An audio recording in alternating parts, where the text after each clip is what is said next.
கிறிஸ்துவில் அன்பார்ந்தவர்களே, இந்த அருமையான இரவுகளில் உங்களை அன்போடு வாழ்த்துகிறேன். இந்த நாளிலும் நாம் ஆபக்குக் என்கிற இந்த இறைவாக்கினருடைய புத்தகத்தை குறித்து நாம் தியானிக்க இருக்கிறோம். ஒவ்வொரு இறைவாக்கினர்களும் உற்சாகமான காரியங்களை நமக்கு வெளிப்படுத்தி கொண்டே இருக்கிறார்கள். இந்த ஆபக்குக் என்பவரும் ஒரு வித்தியாசமான சூழமைப்பில் உள்ள ஒரு இறைவாக்கினர். பேர் கொஞ்சம் ஒரு மாதிரி நமக்கு ஒரு வித்தியாசமான பேரா இருந்தாலும், ஹபாக்குக் என்று சொல்லப்படுகிற இந்த பெயருக்கான வார்த்தை அர்த்தம் என்ன அப்படின்னு பார்க்கும் பொழுது, அரவணைக்கிறவர். ஹபாக்குக்னா யாரு? அரவணைக்கிறவர். கேட்கும் போதே நல்லா இருக்கு இல்லையா? அதனால உங்க பிள்ளைகளுக்கு பேர் வைக்கணும், நீங்க என்னன்னு பேர் வைக்கலாம்? ஹபாக்குக் அப்படின்னு பேர் வைங்க. ஆமா, உடனே உங்களுக்குலாம் இது என்ன பேர் இது அப்படின்னு தோணும். ஏன்னா நமக்கு நமக்கு என்னது வச்சா பிடிக்கும்? நமக்கு ஆம்பளை பிள்ளையா இருந்தா சூர்யா இல்லையா? ஆமா, ஆம்பளை பிள்ளையா இருந்தா சூர்யா, பொம்பளை பிள்ளையா இருந்தா திரிஷா, அப்படிதான் நமக்கு பேர் வச்சா அதான் நமக்கு பிடிக்குது. அபக்குக் என்கிற வார்த்தைக்கு அரவணைக்கிறவர். என்ன பேரு? அரவணைக்கிறவர். பிரியமானவர்களே, இந்த வார்த்தையை கவனிச்சு பாருங்க. அரவணைக்கிறவர். அப்ப தேவனுடைய ஒரு பண்பை இந்த மனிதனுக்குள்ள பெயராக சூடி இருக்கிறார்கள். நல்ல பெற்றோருக்கு பிறந்த நல்ல மனுஷன் அபக்குக்கு. பிரியமானவர்களே, 3 அதிகாரமும் 56 வசனமும் எல்லாம் ரொம்ப ரொம்ப சின்ன சின்ன புத்தகங்கள். பிரியமானவர்களே, தயவுசெய்து வேகமா படிச்சு அரியர்ஸை கம்ப்ளீட் பண்ணுங்க. Okay, right. 3 அதிகாரமும் 56 வசனங்கள் இருக்கிறது. இவர் ஒரு பாடகர் கூட்டத்தை சேர்ந்தவராக இருக்கலாம் என்று கருதப்படுகிறது. பாருங்க, நல்லா கவனிங்க. மேய்ப்பர்களை பிடிக்கிறாரு, குருக்களை பிடிக்கிறாரு, இறைவாக்கினருடைய மகனை பிடிக்கிறாரு இல்லையா? கிராமத்துல உள்ள கிராமவாசியை பிடிச்சிட்டு வராரு. இப்ப பாருங்க, ஒரு பாடகரை பிடிச்சிருக்கிறாரு. 3வது அதிகாரம் 19வது வசனத்தை நாம் வாசிக்கலாம். 3வது அதிகாரம் 19வது வசனத்தை நாம் வாசிக்கலாம். ஆண்டவராகிய என் தலைவரே, என் வலிமை, அவர் என் கால்களை பெண்மானின் கால்களை போலாக்குவார். உயர்ந்த இடங்களுக்கு என்னை நடத்தி செல்வார். அது முடிச்ச உடனே பிராக்கெட்ல என்ன போட்டிருக்கு பிரியமானவர்களே? பாடகர் தலைவருக்கு இசைக்கருவி நெகினோத்து. பாடகர் தலைவருக்கு நெகினோத்துனா என்னது? இப்போ உங்ககிட்ட கேட்டா ஒருத்தருக்கும் தெரியாது. நெகினோத்துனா என்னது?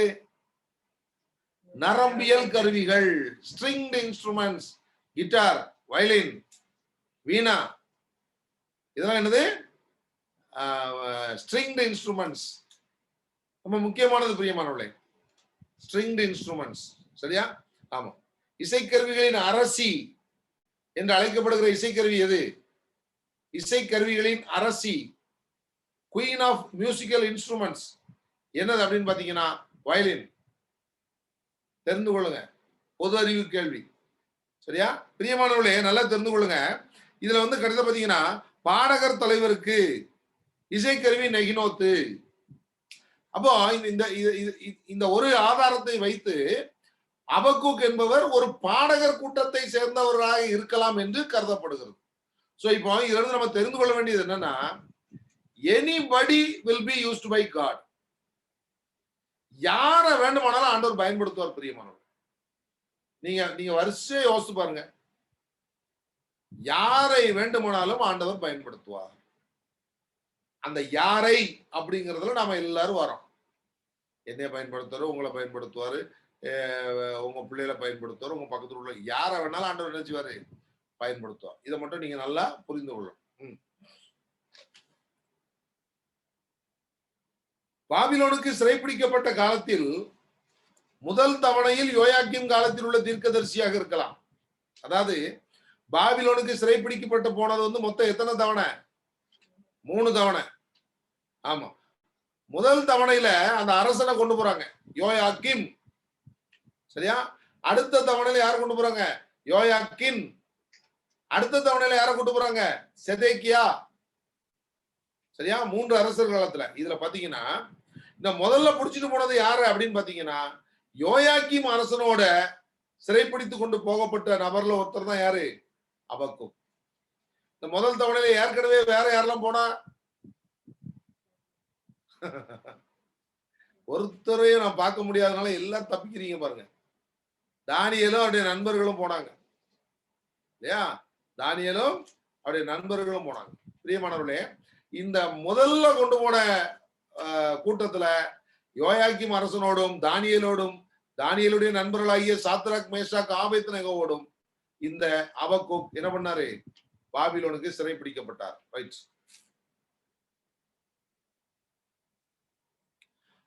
இப்புத்தகம் எழுதப்பட்ட விதம் கொஞ்சம் வித்தியாசமானது பிரியமானவர்களே. இந்த புத்தகம் எழுதப்பட்டது ஒரு வித்தியாசமானது. அதாவது என்னன்னா, கிட்டத்தட்ட ஒரு யோபு புத்தகம் மாதிரி வரும். யோபு புத்தகம் மாதிரி என்ன அப்படி பாத்தீங்கன்னா, இவங்க கேள்வி கேட்க அவங்க பதில் சொல்ல, இவங்க கேள்வி கேட்க அவங்க பதில் சொல்ல, அப்படி போகும் பாத்தீங்களா யோபு புத்தகம். அதே போலதான் இந்த புத்தகம் ஆண்டவருக்கும் அபக்குக்கும் நடந்த ஒரு உரையாடல் போல, ஒரு கேள்வி பதில் நேரம் போல வாசிக்கலாம். முதல் அதிகாரத்தின் 2வது வசனத்தை வாசிக்க பார்ப்போம். 2-3 வசனத்தை வாசிக்கலாம். ஆண்டவரே, எத்துணை காலத்திற்கு நான் துணை வேண்டி கூக்குரலிடுவேன், நீரும் செவிசாய்க்காதிருப்பீர். இன்னும் எத்தனை காலத்திற்கு வன்முறையை முன்னிட்டு உம்மிடம் அழுது புலம்புவேன், நீரும் எம்மை மீட்காமல் இருப்பீர். நீர் என்னை ஏன் கொடுமையை பார்க்க செய்கின்றீர், கேட்டினை காண செய்கின்றீர். பாருங்க பிரியமானவர்களே, இவர் கேள்வி கேட்கிறார் ஆண்டவரை பார்த்து. இவரு ஆண்டவரை பார்த்து கேள்வி கேட்கிறார். 12வது வசனத்தை வாசிங்க. ஆண்டவரே, என் கடவுளே, என் தூயவரே, தொன்று தொட்டே இருப்பவர் நீர் அல்லவா? நீர் சாவை காண்பதில்லை. ஆண்டவரே, அவர்களை எங்கள் தண்டனை தீர்ப்பாய் ஏற்படுத்தியவர் நீரே. புகலிடமே எங்களை சாடும் சாட்டையாய் அவர்களை ஆக்கியவரும் நீரே. ஆமா, 13வது வசனத்தை நீங்க வாசிக்கும் பொழுது அதுல என்ன கேட்கிறோம்னா, நீர் ஏன் மௌனமாய் இருக்கின்றீர், நீர் ஏன் பார்த்து கொண்டே இருக்கின்றீர்.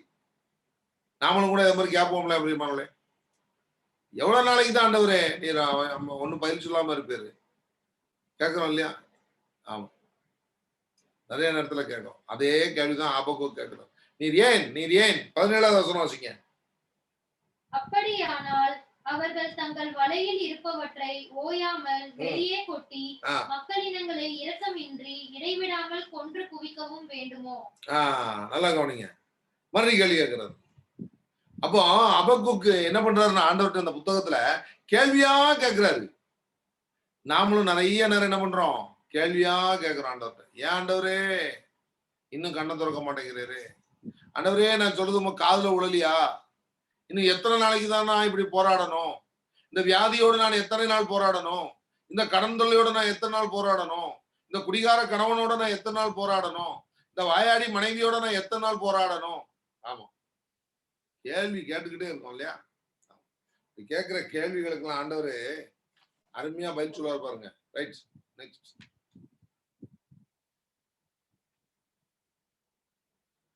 இந்த கேள்விகளுக்கு அபக்குக் எழுப்புகிற கேள்விகளுக்கு ஆண்டவர் பதில் தருவதுதான் அபக்குக் புத்தகமே. அபக்குக் கேள்வி கேட்பாரு, ஆண்டவர் பதில் தருவார். அபக்குக் கேள்வி கேட்பாரு, ஆண்டவர் பதில் தருவார். இதுவே நீங்க பாத்தீங்கன்னா மல்கியா புத்தகம் வரும். மல்கியா புத்தகத்துல ஆண்டவர் கேள்வி கேட்பாரு. அது நீங்க வரும்போது பார்க்கலாம். Okay, right. இப்ப பாருங்க பிரியமானவர்களே, இந்த 2-3 முதல் அதிகாரத்தின் 2-3 வசனத்தை நம்ம வாசித்தோம் இல்லையா? இந்த 2-3 வசனத்துக்கு பதில் கொடுக்கிறாரு பாருங்க. 5வது வசனத்துல இருந்து 11வது வசனம் வரைக்கும், 5வது அதிகாரத்துல இருந்து 11வது வசனம் வரைக்கும் உள்ள வசனம் நீங்க வாசித்தீங்கன்னா, இது கடவுள் அபக்குக்கு கொடுக்கிற பதில். அபக்குக்கு கொடுக்கிற பதில். ஒரு சின்ன சாம்பிள் பாத்தீங்கன்னா, ஆண்டவரே, எத்துணை காலத்திற்கு நான் துணை வேண்டி கூக்குரலிடுவேன், நீரும் செவி சாய்க்காது இருப்பீர், அப்படி இப்படின்னு இவர் கேட்கிறார் இல்லையா? சொல்றாரு, என்ன சொல்றாரு? 5வது வசனத்துல நீங்க பார்க்கலாம். நீங்கள் உங்களை சூழ்ந்துள்ள வேற்றினத்தாரை கூர்ந்து கவனியுங்கள், கவனித்து வியப்பும் திகைப்பும் அடையுங்கள், ஏனெனில் உங்கள் வாழ்நாளில் நான் செயல் ஒன்றை செய்திடுவேன், விளக்கி சொன்னாலும் அதை நீங்கள் நம்ப மாட்டீர்கள். உங்களுக்கு கேள்வி கேட்கத்தான் தெரியும், நான் செய்ய போறத, நான் சொல்றத நீங்க என்ன செய்ய மாட்டீங்க, நம்ப மாட்டீங்கன்னு பதில் தரார். அதே போல முதல் அதிகாரம் 13ல எழுப்புறோம் பாருங்க கேள்வி. அவர் எழுப்புறாரு பாருங்க அபக்குக்கு.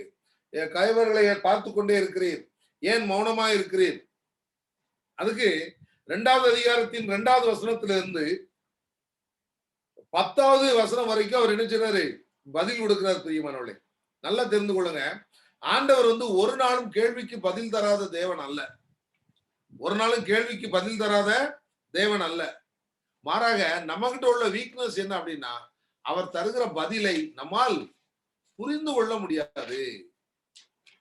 அவர் தருகிற பதிலை நம்மளால என்ன செய்ய முடியாது? புரிந்து கொள்ள முடியாது. இது நம்முடைய பலவீனம். இது நம்முடைய பலவீனம்.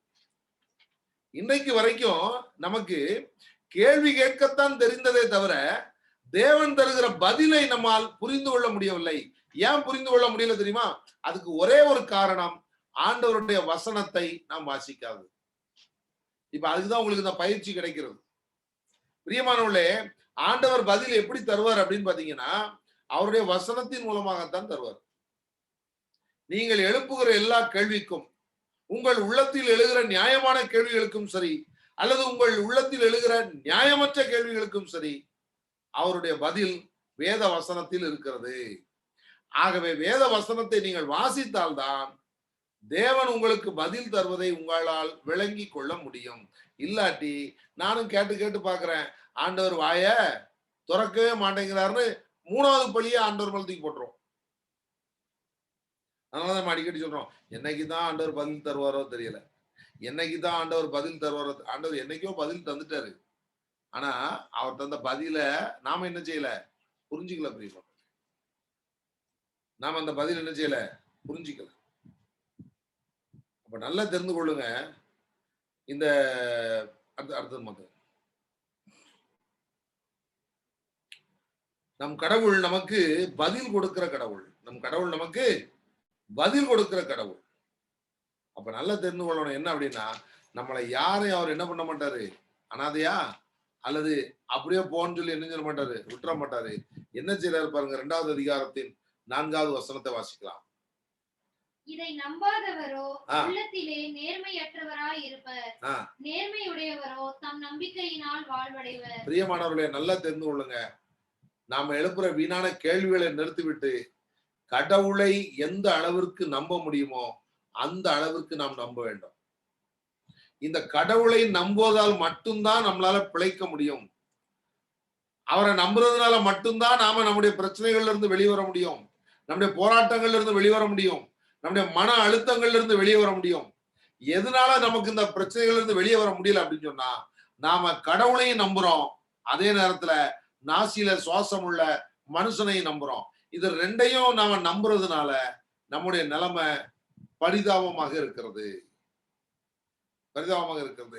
சாத்ராக், மேஷாக், ஆபேத்நேகோ நம்பினது எப்படி நம்பினாங்கன்னா, நாங்கள் ஆராதிக்கிற தேவன் எங்களை தப்புவிக்க வல்லவராய் இருக்கிறார், ஒருவேளை அவர் தப்புவியாமல் போனாலும் நீ சொன்ன பொருட்களையே நாங்கள் வணங்க மாட்டோம். இது கடவுள் மீது அவர்களுக்கு இருந்த அசைக்க முடியாத நம்பிக்கை. இன்னொரு பாட்டியம்மா கோயிலுக்கு வந்துட்டே இருந்ததான். அந்த பாட்டியம்மா என்ன பண்ணிருக்கு? மிக்கேல் சம்மணசானவர் சிறுவத்துக்கு முன்னாடி வந்து நின்றுகிட்டு மிக்கேல் சம்மணசானவரையும் தொட்டு முத்து செஞ்சிருக்கு, கீழே அவர் காலுக்கு கீழே இருக்க பிசாசையும் தொட்டு முத்து செஞ்சிருக்கு. இதை சாமியார் பார்த்துட்டே இருந்திருக்கிறாரு. என்ன இது, இந்த பொம்பளை மிக்கேல் சம்மணசானே முத்து செஞ்சது, கீழே உள்ள பிசாசையும் முத்து செய்துட்டு கிடக்க அப்படின்னு. தேவையில்லாம சுரூபங்களை வச்சா எல்லாத்தையும் முத்து செய்வாங்க. அதனால அது வச்சவங்களோட தப்பை தவிர முத்தம் செஞ்ச பாட்டியோட தப்பு இல்லை. இருந்தாலும் அந்த ஃபாதர் என்ன பண்ணிருக்காரு, கூப்பிட்டு பாட்டியம்மா என்ன நீ, நானும் பார்த்துக்கிட்டே இருக்கேன், இது மிக்கேல் சம்மணசானே முத்து செய்யற, கீழே உள்ள பிசாசே முத்து செய்யற, என்ன கேட்டாங்க. அதுவா சாமி, வேற ஒண்ணும் இல்ல, பரலோகத்துக்கு போயிட்டா மிக்கேல் சம்மணசானவர் பாத்துக்குருவாரு, ஒருவேளை நாம செஞ்ச அட்டுழியத்தினால ஒருவேளை நரகத்துக்கு போயிட்டோம்னா அங்க இவர் தான் இருப்பாரு, அங்க போனா அவர் கொஞ்சம் நம்மளே கவனிச்சுக்குருவாரு, கொஞ்சம் சௌரியங்கள் பண்ணி கொடுப்பாருன்றதுனால நான் அவரையும் என்ன செய்யறேன், முத்து செய்யறேன் அப்படின்னு சொல்லி சொல்றதா அந்த பாட்டி. இன்னைக்கு நம்முடைய விசுவாசம் தான் பாட்டி விசுவாசம் தான். சாத்ராக், மேஷாக், ஆபேத்நேகோ விசுவாசம் நம்மகிட்ட கிடையாது. நம்ம கிட்ட இருக்கிறதெல்லாம் பாட்டி விசுவாசம். அங்கேயும் பாத்துக்கிறது, இங்கேயும் பாத்துக்கிறது. தமிழ் ஒரு பழமொழி சொல்லுவானுங்க, பேய்க்கும் பாரு நோய்க்கும் பாரு அப்படின்னு. இது சில நோய் பிடிச்ச ஆட்களுடைய ஸ்டேட்மெண்ட், அல்லது சில பேய் பிடிச்ச ஆட்களுடைய ஸ்டேட்மெண்ட். பேய்க்கும் பாரு நோய்க்கும் பாரு அப்படின்னு சொல்லுவாங்க. ஒரு நாளும் கிடையாது பிரியமானவர்களே, ஒரு நாள் அது செல்லாது. உங்களுடைய முழுமையான நம்பிக்கை ஆண்டவர் மீது வைக்கப்பட வேண்டும்.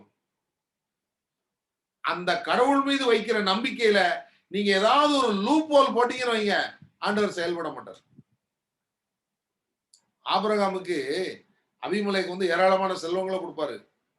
கொடுத்து அபிமெலேக்கு ஆண்டவர் ஆபிரகாம் சொல்லுவாரு, எப்ப இதெல்லாம் வேண்டாம், ஒன்னால நான் உயர்ந்தேன்னு இருந்த கூடாது, என் தேவன் எனக்குள்ள எல்லாத்தையும் பார்த்து கொள்வாருன்னு சொல்லிட்டு அபிமெலேக்கிட்ட எதுவும் வாங்க மாட்டாரு.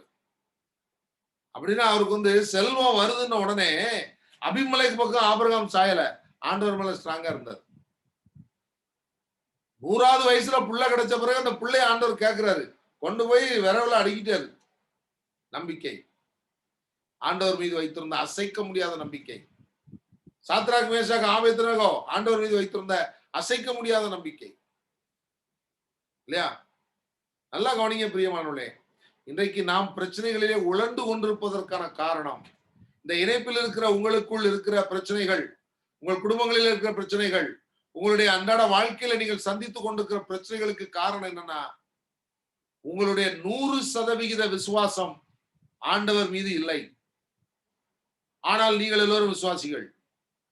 உங்களுக்கு விசுவாச பிரமாணம் தெரியும், விசுவாசிகள் மண்டாட்டு தெரியும், விசுவாசத்தின் மறைபொருள் தெரியும். ஆனால் முழுமையான விசுவாசம், முழுமையான விசுவாசம் என்றால் என்ன என்று தெரியாது. அதனாலதான் நாம அப்பப்போ மனிதர்களை நாம நம்பிக்கிட்டே இருக்கோம் பிரியமானவர்களே. மனுஷனை நம்ப நம்ப நாம வீணா தான் போவோம். சோ இந்த இறைவாக்கினர் நமக்கு கற்றுத்தருகிற மிக முக்கியமான காரியம் என்னன்னா, நீ முழுமையாக கடவுளை நம்பு, முழுமையாக கடவுளை நம்பு. உன்னுடைய எல்லா பிரச்சனையிலிருந்தும் நீ வெளிவர முடியும். அடுத்தபடியாக இந்த புத்தகத்தின் மிக முக்கியமான அந்த ஹைலைட்டட் வேர்ஸ், ஆமா சூப்பர் மோஸ்ட் வேர்ஸ் எது, வசனம் எது அப்படின்னு பாத்தீங்கன்னா 3வது அதிகாரம் 17, 18 ஆகிய இறை வசனங்கள் வாசிக்கலாம். அத்திமரம் துளிர்த்து அரும்பாமல் போயினும், திராட்சை கொடிகள் கனிதராவிடினும், ஒலிவ மரங்கள் பயனற்று போயினும், வயல்களில் தானியம் விளையாவிடினும், கிடையில் ஆடுகள் யாவும் அழிந்து போயினும், தொழுவங்களில் மாடுகள் இல்லாது போயினும், நான் ஆண்டவரில் களி கூறுவேன், என் மீட்பரான கடவுளின் மகிழ்ச்சியுறுவேன். பிரியமானவர்களே, இந்த வசனத்தை நீங்க எல்லாரும் ஸ்ட்ராங்கா பிடிச்சுக்கோங்க. ஆமா, நம்ம பாட்டு ஈஸியா பாடிடுவாங்க.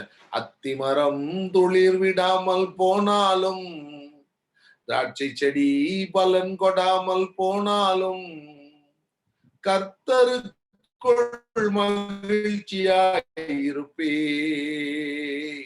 என் தேவனுக்குள் களி கூறுவே அப்படின்னு நம்ம பாடிடுறோம். ஆமா, இன்னும் அடுத்த சான்ஸ் என்ன பண்றோம்? எல்லாமே எதிராக இருந்தாலும், சூழ்நிலைகள் தோல்வி போல தெரிந்தாலும், எல்லாமே எதிராக இருந்தாலும், சூழ்நிலைகள் தோல்வி போல தெரிந்தாலும், நான் கர்த்தருக்குள் மகிழ்ச்சியாயிருப்பே, என் தேவனுக்குள் களி கூறுவே, கர்த்தருக்குள் மகிழ்ச்சியாயிருப்பே, என் தேவனுக்குள் களி கூறுவே. அழகா பாடுவோம் பிரியமா. ரொம்ப தங்கமா பிடிச்ச பாட்டு இந்த பாட்டு. அப்படியே பாடும்போது நல்லா அப்படியே நிறைய நேரம் அப்படியே மெல்ட் ஆகி தான் அப்படி வருவா வெளியே. ஆனா பிரச்சனை தாக்கும் பொழுது யாரை பிடிக்கலாம், யாரை வச்சு இந்த கதையை சமாளிக்கலாம், ஒரு நெருக்கடினா யார்கிட்ட ஓடலாம், இதுதான் மைண்ட்ல வந்து நிக்கும். அந்த நேரம் நாம இப்ப நமக்கு ஒரு பயங்கரமான நெருக்கடி இருக்கு, அப்ப நம்ம இந்த பாட்டை பாடுவோமா? இந்த பாட்டே நமக்கு ஞாபகத்துக்கு வராது. அந்த நேரம் அவக்குக்கு 3, 17, 18 ஞாபகத்துக்கே வராது நமக்கு. எல்லா நபர்களையும் சந்திச்சு போராடி ஒண்ணுக்கும் வழி இல்லாம வந்து உட்காரும் பாருங்க. சரி செபத்தை படிப்போம் கொஞ்ச நேரம் அப்படின்னா உடனே புத்தகத்துல இந்த பாட்டு வரும். ஆனா அதுக்கு செலக்ட் பண்ணி பாடுவோம். அத்திமரம் துளிர் விடா. பிரியமானவர்களே, நம்முடைய விசுவாசத்தின் டிகிரிய மாத்தோம். Let us change the degree of our faith. Let us change the degree of our faith. Not the volume of faith நான் சொல்லல. விசுவாசத்தின் அளவை அதிகரியுங்கள் நான் சொல்லல. உங்கள் விசுவாசத்தின் தன்மையை அதிகரியுங்கள். அந்த விசுவாசத்தின் தன்மை எப்படிப்பட்டதுன்னா, do or die. என் தேவனுக்காக இல்லைன்னா பரவாயில்ல, போ, என்ன ஆனாலும் சரி. தூக்கி போடுறியா தூக்கி போடு, அக்னி சுளைக்குள்ள போடுறியா போடு, ஜெயிலுக்குள்ள போடுறியா போடு, இல்ல குத்த போறியா குத்து. பாருங்க பிரியமானவர்களே, பவுலுடைய தலை துண்டிக்கப்படுகிற அளவுக்கு அவர் ஆண்டவரை சார்ந்திருந்தார். இந்த அபக்குக்கு புத்தகத்துல நாம தெரிந்து கொள்ள வேண்டிய காரியம் என்ன அப்படின்னா, நாம் முழுமையாக கடவுளை நம்புகிறோமா? முழுமையாக. Whether we believe in God fully. இதுதான் பிரியமானவர்களே அபக்குக் இறைவாக்கினர் மூலமா நம்ம கற்றுக்கொள்ளுகிற காரியம். தயவு செய்து வருகிற நாட்களிலே, இனி வருகிற காலங்களிலே நீங்க எல்லாவற்றுக்கும் ஆண்டவரை முழுமையாக நம்புங்கள். ஆண்டவரை முழுமையாக அவர் பார்த்துக் கொள்வார். ஏன்னா அவருக்கு தெரியாதா? தாயின் கருவறையில நமக்கு உரு கொடுத்து அந்த தகப்பனுக்கு தெரியாதா நம்மளை என்ன செய்யணும், நமக்கு எப்படி செய்யணும் இல்லையா? ஆகவே இந்த அருமையான நாட்களிலே அபக்குக் இறைவாக்கினர் புத்தகம் மூலமாக நாம் மனதில் பதிக்க வேண்டிய காரியம் என்ன என்று பார்க்கிற பொழுது, என்ன ஆனாலும் உங்கள் நம்பிக்கை தேவனை சார்ந்திருக்கட்டும், தேவன் மீது இருக்கட்டும். அவர் உங்கள் காரியங்களை வாய்க்க பண்ணுவார்.